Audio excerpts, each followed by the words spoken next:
everyone, and welcome back to our series, In This Universe, We Are Alone. In the last video, we set a framework for our search, and we saw why complex life is fundamentally tied to the unique chemistry of carbon. Yes, Nishelle. Now that we have clarified the chemical necessity, we need to measure the playing field if we want to grasp the true extent of our cosmic loneliness. We first have to understand the sheer size of the stage on which the entire cosmic play is being performed. Today we are doing our cosmic inventory.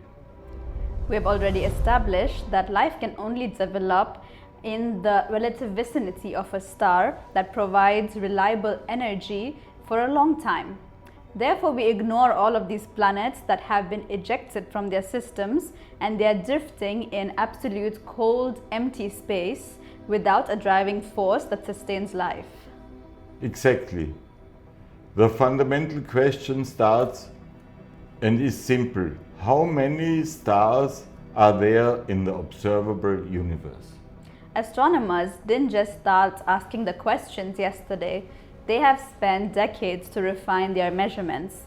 First, we had deep looks through the Hubble Space Telescope, and more recently, there is this incredible sharp infrared eyes of the new James Webb Space Telescope. The data from these highly sensitive instruments allows us to make an extrapolation. Science currently estimates that the observable universe contains between 100 and 200 billion galaxies. Let that sink for a moment. Hundreds of billions of galaxies. And every single one of these galaxies is a gigantic vortex of luminous celestial bodies.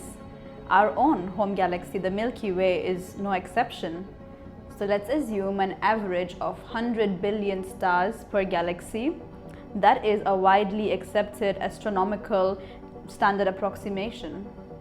And if you multiply these two enormous values, you end up with the number of stars. The current scientific consensus in astrophysics roughly estimates, therefore, a total number of stars of 2 times 10 to the power of 23 in the universe. 2 into 10 to the power of 23 stars, that is 2 followed by 23 zeros. A number that seems very high, but we, working in the life science, are acquainted with this number. And this is also bringing us back to our professional background that is here into play. As scientists, we are oriented around a constant in our specific field.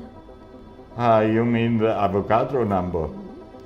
The Avogadro number that combines the number of molecules or atoms in a certain amount of mass. So for instance,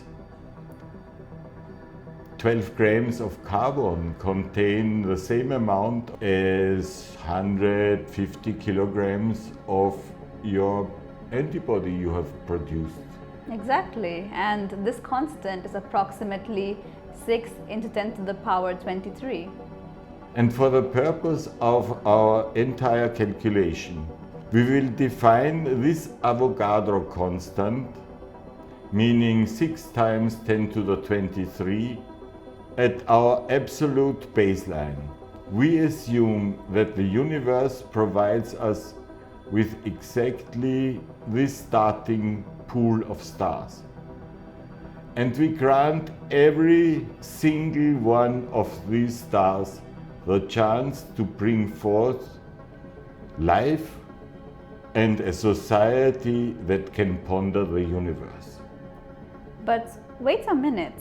This number is 3 times higher than the astronomically consensus of 2 into 10 to the power 23.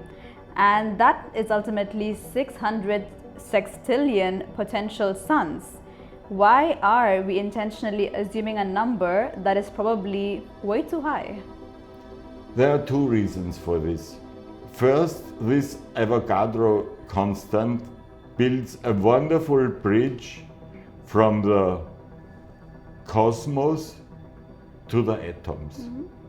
It is a deliberate bow to the fundamental chemical complexity that we absolutely need in order for biological life to form.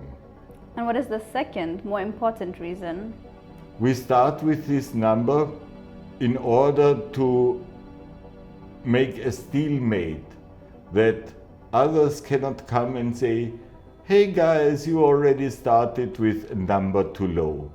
So we start with a higher number and immunize ourselves against this argument. So the pool of candidates is set. 6 into 10 to the power 23 stars, a number that we cannot grasp in our totality. In the following videos, we will apply a series of extremely hard scientific filters to exactly to this pool. These are filters based on established probabilities in physics, in geology, and in evolutionary biology. With every step we take in the evolution, from stardust to human consciousness, we shall multiply the previous number by the probability that the critical precondition is met. Our result is as radical as rigorous. By the time we reach the present day, this high starting number will have been reduced to a number by far lower than 1. The countdown of the universe has just begun. In the next video, we will look at the very first filter and travel into the extremely dangerous web of Laniakea. I'm looking forward to it. Thanks for watching, and we will see you next time.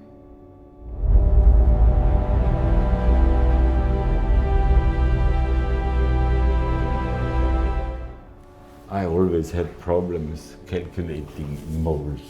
But who did not? Actually, I did not have problems calculating moles. Me neither. I just say it to make the colleagues feel better. It would be nice in the future if we can try a video where you just explain your chapter with this passion. Let's go from the beginning.